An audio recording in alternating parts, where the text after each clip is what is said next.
So yun, good morning mga kabakerd, mga kapalers. So ngayong araw is October 1. So magpapaligo tayo ng lahat ng ating mga wires dito sa ating backyard.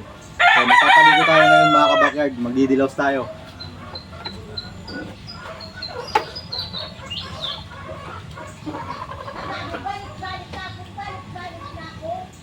Gamit ko dito mga kabakerd is Feather Shine. So matagal ko na ginagamit kasi mabango.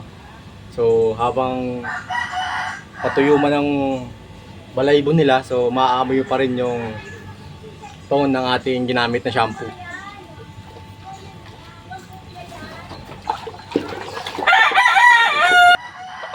So, unang papaliguan natin yung ating line breeding na Norman Gray na subok na yung linyadang to. Lugon pa mga kabakyard, so pwede natin siyang paliguan mga kabakyard kahit tugon. Mas maganda nga yun. So bago natin nilublog siya sa may shampoo na tubig,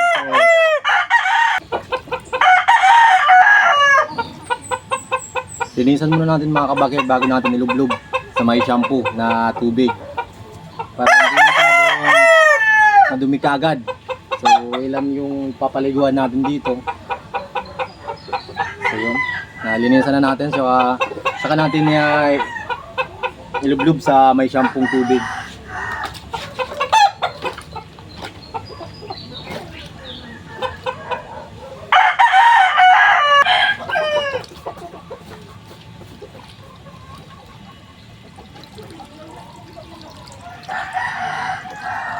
So yun.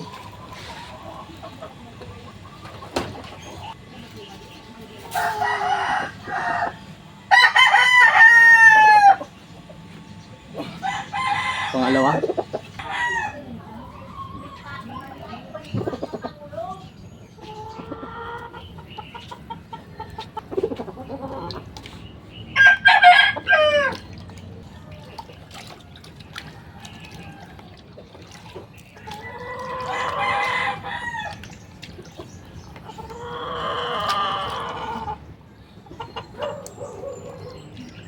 Nagpapaligo tayo mga kabakerd, mga ka-followers. So hindi lang natin binabasa or nilulubyog yung ating manok sa may shampoo na tubig.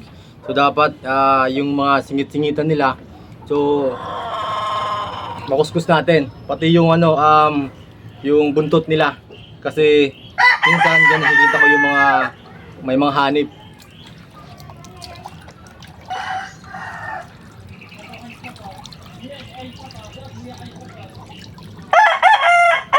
Yun, tapos na siya mga ka-backyard. So ito yung pangalawa natin na naliguan.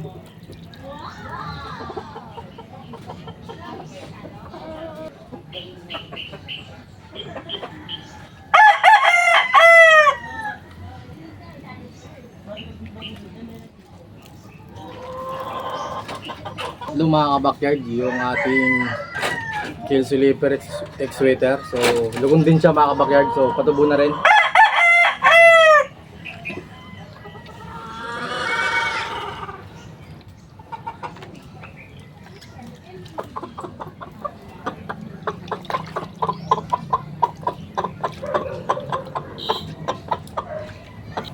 So yun, sa mga kapwa-backyard natin dyan na nag-iisip kung saka nagtatanong na pwede bang paliguan yung mga naglulugo na manok, pwede mga ka-backyard, mga ka-followers. So mas maganda nga yun mga ka-backyard kasi para mawala yung mga hanip and then kuto na nasa balahibo nila. Nakaka-apekto pa yan sa pagtubo ng kanilang mga balahibo.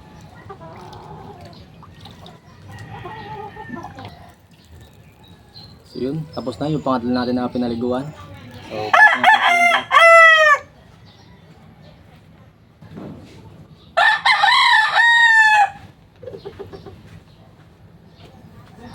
So yun, yung ating 6 months ex-sweater. Mayahin.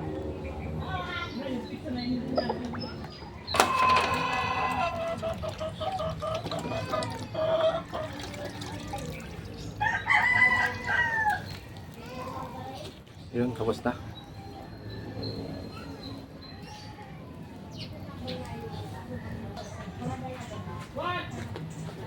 Tsaka yung ating panglima, time winner, kill Suliper Hats. So yun, lugon din siya mga kabakyard.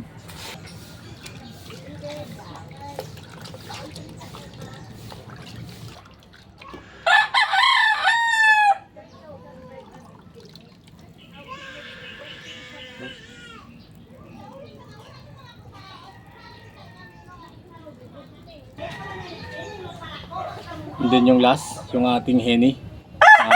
Limbuyugin.